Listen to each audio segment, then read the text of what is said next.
and scared me to my core on Easter whenever we had the Kentucky State Police being forced to go out into our communities and to record the license plates of people who, what was their crime, which is no crime at all, going to church. That, my friends, was a punitive quarantine. Quarantines are designed to keep people who are sick, who have tested positive in their homes. But no, he was punitively quarantining folks on the basis that you did something that he didn't want you to do. There's no due process in that. It's not right. 250 years, never been shut down. And 250 years, first time. I am glad that as a result of our efforts, that to a certain extent the tide is beginning to turn. We're nowhere where we need to be at this point. You know, we've heard of a plan to reopen, but it's still a function of arbitrarily picking winners and losers in our economy. We have so many businesses that are being left behind. I've got small businesses in the county that I live in, Grant County, that say, well, when's it going to be our turn? I've got the Arkin counter that's wondering, when is it going to be our turn? They employ hundreds of people in the Northern Kentucky region, and just a whole host of businesses. But you know what? Here's the thing. Any business that employs a Kentuckian and enables them to put food on the table is an essential business.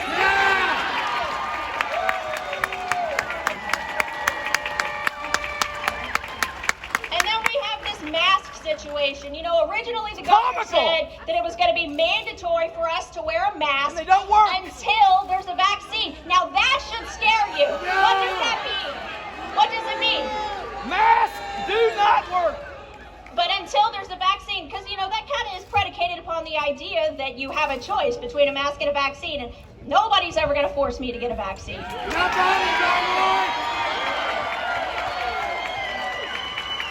And, you know, as I'm summing this up, there's just a few more things that I want to say. You know, where are we headed? What is Kentucky's new normal? I feel like my constituents, and probably so many of you, and I look around this crowd and I see people that I know, I see business owners, I see congregants of different churches of all different walks of life, all different denominations, just folks from all different walks of life here for the same reason. You know, what is Kentucky's new normal? We have more questions than answers. And, you know, one of the things that the governor's not talking about is the very austere cuts that had to be made to our budget, because we don't know.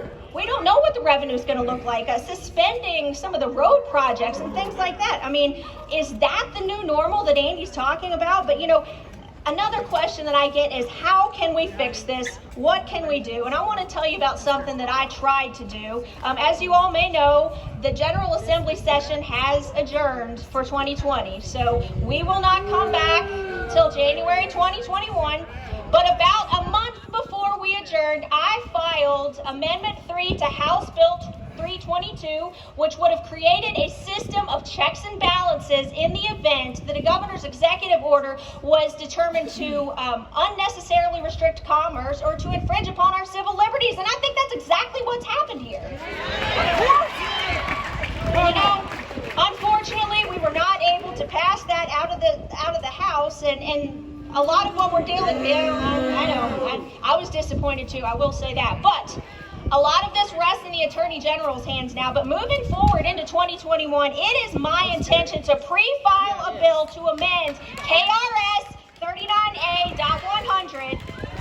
And what I want to do there is I want to say that if anything like this ever happens again, where there's a state of emergency, that in order to restore an appropriate balance of power in the event of state of emergency, that if that were to happen and to surpass 2 weeks, that the General Assembly would automatically be brought back into session so that we can help them contend. Because, see, we are your voice, and right now, I feel like to a certain extent you are voiceless in so much as that we cannot, as legislators, intervene. So, you know, to me, it's important that we do that to ensure that the consent of the governed, which frankly has been deteriorating rapidly in my opinion, that it's always revered, and to ensure that we, the people, always have a voice in Frankfort in a time of crisis.